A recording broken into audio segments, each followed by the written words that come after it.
because I'm never again going to have to see Alexander Karpotsov in a Blackhawk uniform.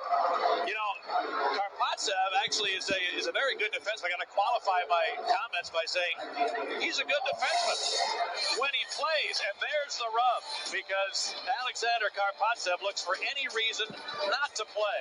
And in his time in Chicago, he is the worst excuse for a teammate I've ever seen in over 2 decades doing this job. A couple of examples. 10 minutes before a warm-up a few weeks ago, my shoulder hurts. And a young defenseman who wasn't anticipating playing had to scurry into his uniform and dress for the game.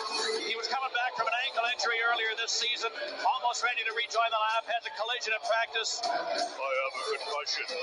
Well, Dr. Karpotsov always had an excuse, always found a way to milk the system. He came to Chicago, of course, in exchange for Brian McCabe, who has gone on to become an all-star in Toronto. But even before that, Brian McCabe was a guy who cared and who tried. The Toronto players, when that trade was made, said, we can't believe we got Brian McCabe for Dean Martin. But let me tell you, Alexander Karpotsov doesn't sing.